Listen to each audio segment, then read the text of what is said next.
or deletions to the minutes presented? Hearing none, is there a motion to approve the minutes as presented? Make a motion. Okay, we have a motion to approve the minutes as presented. Is there a second? Second. We have a motion and a second to approve the minutes as presented. Is there any discussion? Hearing none, all those in favor of approving the minutes say aye. Aye. Those opposed, motion carries and the minutes are approved. Moving on to updates from council, if there are any. Well, I'll just say well done to Parks and Rec on the father-daughter dance. Sounds like Josh and Emily are well to the task. Yeah. Well done for Thank you for them. mentioning that. Yeah, Josh said that it went very well. Yeah, I thought so. They were very pleased. Yeah. Actually, did have a dad who sent me a message that I sent it on to Josh that said that was one of the best ones he had ever been to. Wow, it's great to So hear. that's good. Yeah, Good for them. Yeah, Yeah. thanks for sharing that. Yeah, Well done. yep. Any other It was updates? sold out as well. sold out, that's right. It usually does, Yeah. so. Well done. Do we have any other updates from council? All righty, moving on to the consent agenda. Just a reminder, we added two things, one thing, the approval of Lee Bowser and George Clayton to serve another 3-year term on the planning board. Any questions or comments on any item on the consent agenda? All right, do we have a motion to approve the consent agenda as presented? Make the motion. There a motion to approve the consent agenda. Is there a second? Second. Okay, a motion and a second to approve the consent agenda. Is there any discussion? Hearing none, all those in favor of approving the consent agenda say aye. Aye. Those opposed? All right, motion carries and the consent agenda is approved. Item number 6, our first discussion item, is the approval of the lowest responsible bidder for street resurfacing. I don't see Ben Kathy here. No, You wanna go over that? and I was going to go ahead and cover this Sure. item. So we held our bid opening on Tuesday, and again, this is for North Sunbury, South Sunbury, and Wild Meadow Road in the Livingston Farms development. And so we had bid opening at 2 last Tuesday. We received 4 bids. I had sent out to you a memo indicating each of the companies that bid and the bid amounts. And as you can see from that, the lowest responsive or responsible bidder was Trace & Company at $235,242.55. The high bid was at APAC Harrison at $527,916. And if you see the other bids, you can see they're much tighter or closer to Trace & Company's. So there was nothing out of the ordinary on them. So after they submit the bids and we have the bid opening, we always have our engineering firm, McGill Associates, certify the bid tabulation. Basically, all that means is we make sure they've responded to all the components of the bid and that the math is correct in there. So McGill did that, Ben Cathy with McGill Associates did that. You received the bid tab, I emailed it to you, and then you have a hard copy on the dais. And then he also did a recommendation for the lowest responsive bidder, which again was Trace & Company at the $235,000 amount. So yeah, he wasn't here tonight. It's pretty straightforward. So once you would approve that, then we would go to executing a contract with them. And due to the weather right now, putting asphalt down with the temperature still quite low, it'll probably be in March that we would, where you'd actually see the project starting with a little warmer temperatures. And it usually goes pretty quick once they start. So I present that lowest responsible bidder for your approval. All right, seems pretty straightforward. Unless there's Any any questions, questions. comments? All righty, do we have a motion to approve Trace & Company as the lowest responsible bidder for the town street resurfacing project? I'll make that motion. Okay, we have a motion. Is there a second to approve Trace & Company? Second. Okay, we have a motion and a second to approve Trace & Company. Is there any discussion? Hearing none, all those in favor say aye. Aye. Those opposed? Okay, the motion carries. So thank you, Mark. Thank you. All righty. Our next item is discussion item number 7, the selection of an individual to fill the vacant seat in District 1 on the planning board. We have 4 candidates, Mr. Mitch Brevard, Mike Franklin, and Brandon Olson. And then, what's that? Oh, and then we have, go ahead. Patrick. Did I say Patrick Nord? And Patrick Nord? Okay. Yes. There we go. I didn't hear you, so I'm sorry. Oh, sorry, yeah, I thought, I might have, I know I forgot them last week, so hopefully I remember them this week. Nevertheless, whenever council's ready, just put your name on the ballot and select your preferred candidate.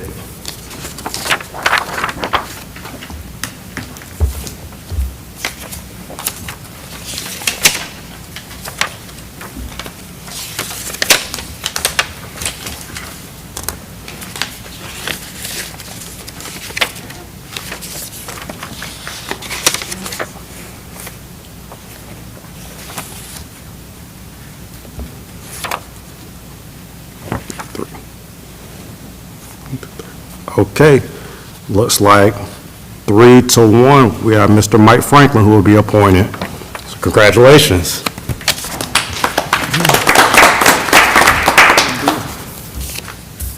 All righty, and you kind of know the routine, so Eric Rufo will be in contact with you, I assume. Somebody else from yes. staff. There we Yeah. go.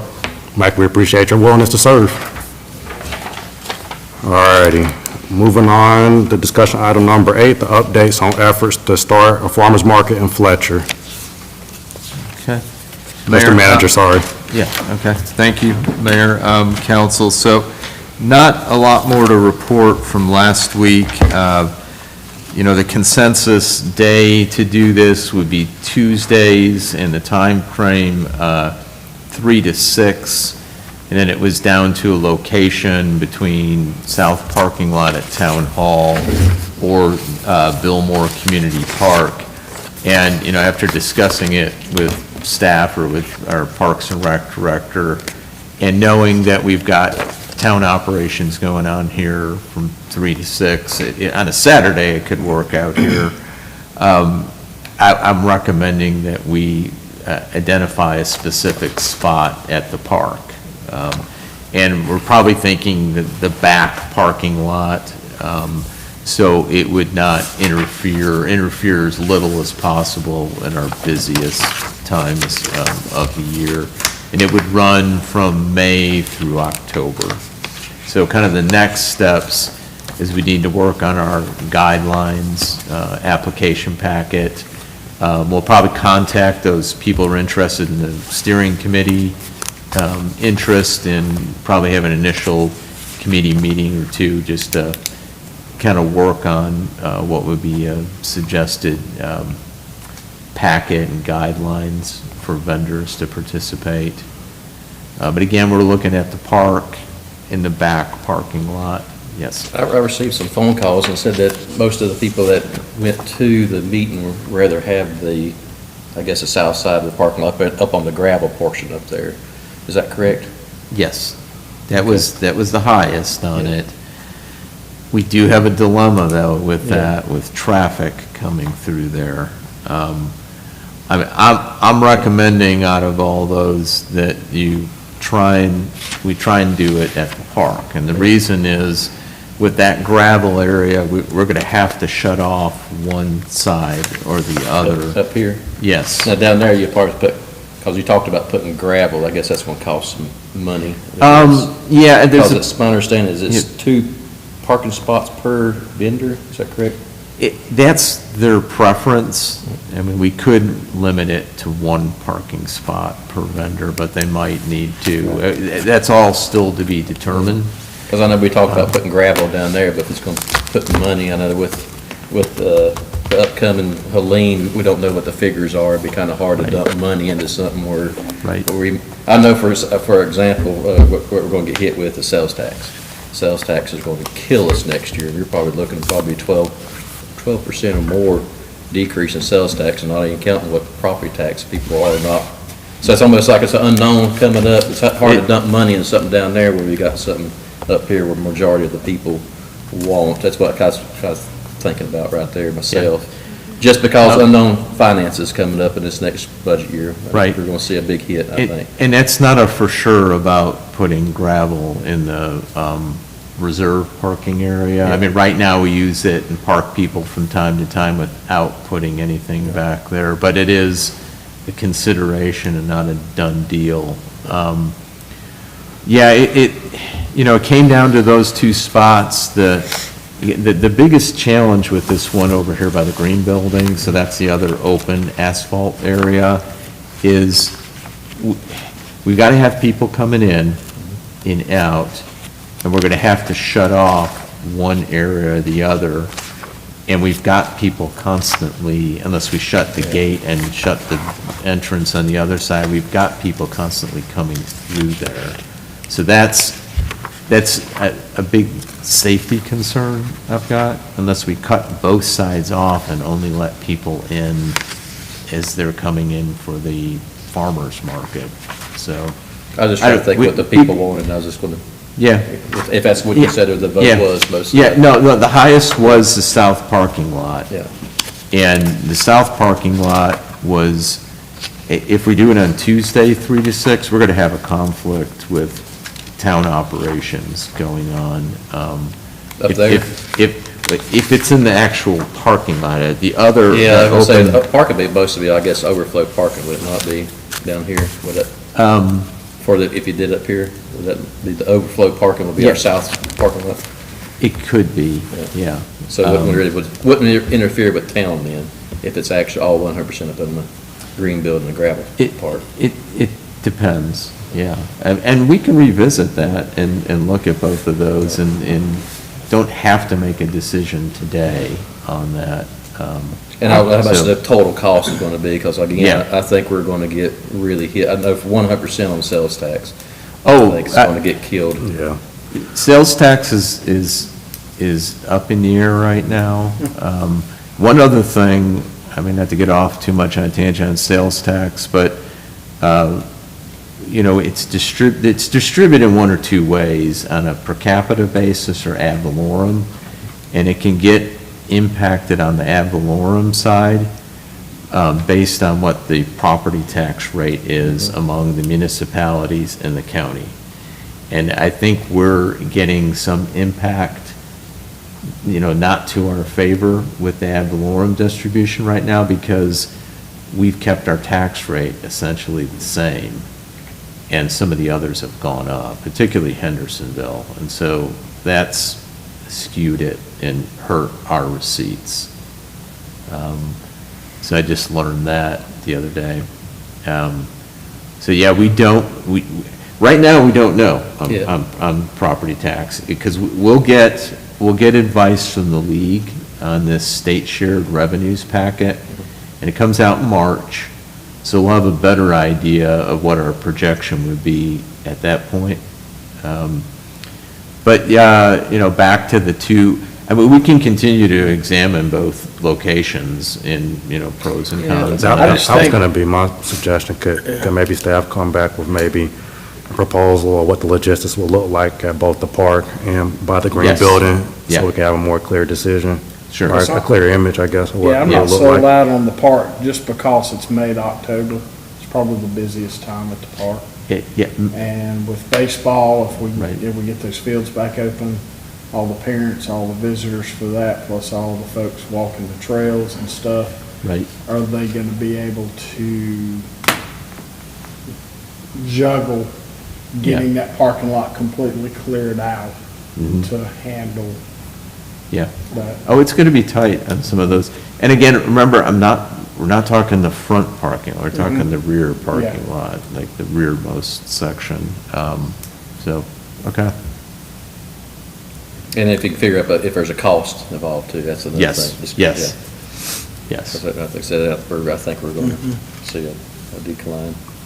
Oh, yeah, I still want to say it's a little premature, but I do think we're going to see some drop, just based on collections Oh, year-to-date. And I did hear from the league, I was at the North Carolina City County Managers Association last week, and the League of Municipalities gives an update. And they are seeing, not, the big increases that we were typically seeing in sales tax, and now probably more that.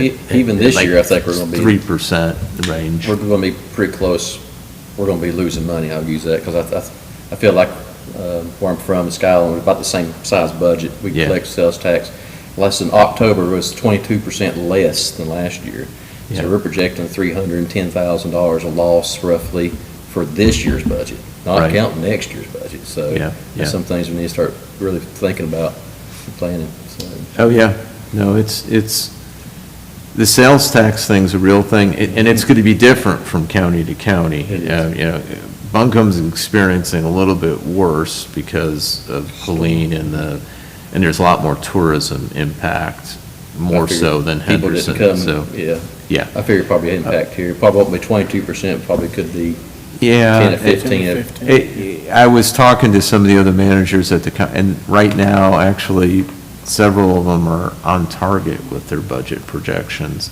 So some of what's hurt us right now is we haven't raised our tax rate, which is a great thing for the public, but in this formula that's used for distribution of sales tax Same thing revenue. over there. Yeah. You raise it more, you get more. Yeah, for if some you reason. get like a larger, like Hendersonville is the largest municipality in the county, if they raise their taxes and we don't, and the others don't, it skews the distribution a little Which I bit. always thought this So, shouldn't be like that, but that's just my opinion. well, I can't there's. figure out why they do that. There's another way to do it, it's called per capita, so based on the population instead of this ad valorem proportion, and we don't have control over that. The county determined, and you know that, whether it's per capita or ad valorem, and it's more advantageous to the county's distribution doing an ad valorem basis, Yeah, so. just saying about that. Yeah, that changed back not long after, 10 years or so, or less, after Mills River Incorporated, so. But, well, we can, continue to, evaluate pros and cons on it. Just my biggest concern, if we, not necessarily, it may be in our parking lot, but if we did it in the open area there, we're really gonna have to restrict the traffic in there and be awfully cautious of, people cutting through and trying to stop that. And I'm not clear what the most efficient or safest way is to do that. Block So one in, we'll- maybe? What? Block one in. Well, we definitely have to do. No through traffic? No through traffic. Yeah, we definitely have to do that and do something to draw attention that it's not a cut-through Right. for that Right. afternoon. So, but, okay. Thank you. Now, Yep. I know it's early on, but do we have any idea of how many vendors it might possibly be? Is anybody able to say? I don't have a we don't number know on if it. it's 5 or 50? I don't think, it won't be 50. Usually what they're saying when these things start out, you don't have a lot of vendors. Yeah. So it may be 10. Yeah. Something like that. There is a lot of interest. It may be more than what we are anticipating to start, so, and like, some of them were contacting and wanting to know, do you think this is gonna be a go? Because they're planning their planting right now. Yeah. So that was encouraging to hear that, so I know there's, It's good. yeah, I know there's interest. So if you only had like 10 vendors and you're going to end up putting gravel down somewhere, like I said, possibly at the park or something anyway, might need to revisit the feed and seed property down here where it'd be on Main Street. Then if you got to buy gravel or do something, just if it grows or in the future, I think that would be an ideal location there in the little triangle, since it's not being used. But there's probably a lot of logistics goes on with Yeah, getting in that little area, but you're talking the town center property Yeah. on 25, that our sure is strip up. nice. I mean, that would Yeah, be we- ideal for we- people to see it. we'd have or to- But there'd be a lot of prep work that'd have to be done to keep people from Yeah. four-wheeling in our field. Yeah, and we'd have to do some grading, so Yeah. like, back to Trevor's Yeah, something point, on hand. Yeah. is there'd be some expense on that, but, yeah, we'll look at that and try to maybe quantify something if that needs to happen, and, come back with another discussion or analysis or talk about that, so, okay. So what, I guess just again, to reiterate, maybe a proposal above the green building and the park, Yeah, seeing the pros and differences cons. would be helpful, yeah. Yeah. Sounds good. Well, thank you, Mark. Yep. Yeah. Do we have anything more on the farmer's market? All righty, hearing none, then moving on to your town manager's report. Okay. So a couple things I was hoping to have on the agenda for this meeting, per our discussion last week at agenda review, a lowest responsible bidder for our park repair project. So it was at the formal bidding threshold based on the dollar amount, and so the bid opening was for last Tuesday. It was the same day as the street resurfacing. It was just a little earlier than the other one.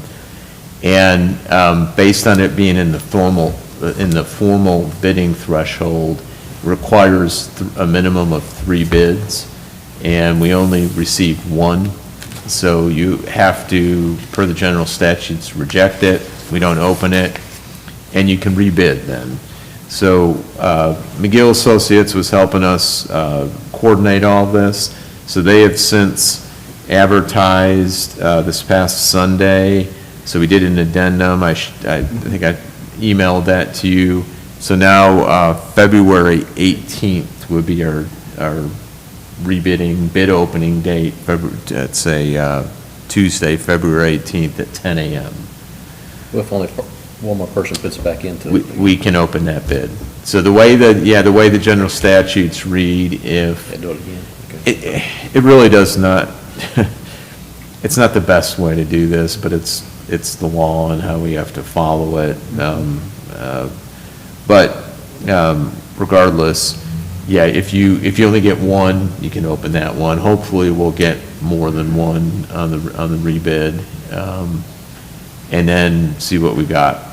And the rebid's a shorter period too, right? Yes, it is, yeah. And the rebid, it's 7 days, I think, yeah. Now, does the company that did put in their bid, they're gonna be just moved over? They don't have to rebid, do they? No, I think they They have to, don't write 'em I off. think they have to bid rebid? again, yeah, they have Okay. to bid again. And, I mean, you can understand all the potential implications of that. So, unfortunately, we didn't get enough. And so we will do this, we'll rebid it, and hopefully still get multiple bids, and they're competitive, or one that's competitive, and we'll go from there. Now, we won't meet again until March. I may recommend to you that we look at a special call meeting to consider that lowest bid again, and try and do something between, that February 18th date and March. And the reason is, we're trying to move, as quickly as possible on this to get them set up and started, and, the baseball fields would be the first All right. priority, so we can get that the going. landing, With Fletcher Youth Baseball coming up, so. But, yeah, that's where we're at with it, unless there's any questions, we've got that moving. So, next thing was, I mentioned to you last week about that the county's looking at a potential fee for fire inspections. Right now, they're not charging the town a cost or the business owner for the businesses they have to do fire inspections for. I've since talked to the county manager on this, and they have not made a decision yet on it. I just asked if they do, to please let us know what it's going to be, if it's going to be a flat fee per business, or if it's going to be based on, square footage range, based on the size of the facility, complexity of the inspection. And then also, if they're going to discuss with their board about charging a fee to the businesses, which is how we did that before. I think the county did do that at one point. I think it was back in 2015, 16, they stopped. those are just a couple things to factor in. And then if we wind up getting charged to do this again, do we at least start, charging businesses for that? And it's not a huge fee, but it helps recoup the cost to do that. So those are a couple things. You'll be hearing more about that in the budget process, as we get into this a little further. So unless there's any questions on that, I'll move into the next item. I mentioned last week about the auction. So for our surplus equipment, we had held that, did well, brought in over 26,000. We had budgeted 20,000 in revenue for it. And we have one additional vehicle I mentioned last week that our police chief had recommended if we could donate. And there's been other places that have done this. This isn't totally unprecedented. But to try and help one of our other jurisdictions who had, lost equipment and having a difficult time coming out of the storm. And so I'd mentioned the town of Marshall was suggested that we donate one surplus Dodge Durango. So we can put on for the March meeting a resolution to authorize that, to give you all the opportunity to consider and formalize, but we have to do it by, similar to what we did with the recent auction for surplus property that's required. So we'll jump through the hoops on that and bring that to you. So that would probably be in March. And the next thing I wanted to mention, unless there's any other questions on that, I'll go, our developer broker contact list, we've sent that to Retail Strategies, I'd mentioned, and they're in the process of contacting those folks, and I know they've made contact with some of them and had some decent conversation in the work they're doing, the gap analysis, and some of the retail contacts they have. And then the last thing I wanted to mention, so last week, we had it on agenda review, and by consensus, you were comfortable on the brush collection about resuming that. And this is, again, supposed to be for storm-related debris for brush collection. Public Works has started. They did that for 4 days, and they had collected at 79 addresses or sites. Wow. So they made a lot of progress. Well done. Yeah. And Jabo had approximated about maybe 30% of where they need to get, as far as making a sweep through town. So they'll continue on. And again, they're taking the materials and they're staging them in that open area next to the green building. And then from there, SDR, the county's contractor, is picking that up. And they've already done it. They've already come and cleared some of what's there. So far, it's working well. Yeah. Yeah, so, Are they going street to street, or how is that? yes, Is that what's happening? yes. Okay. They're going every street through town. Starting in South Chase. I don't know if they started in I think South Jabez Chase. They said may they they have. said, start there and that makes. That's what he sense. said. Okay, yeah, and I'm sorry, I missed that, yeah, so, Okay. yeah, and, yeah, I don't have any more details on their kind of methodology other than to make it through the entire town and Okay. street by street, so, yeah.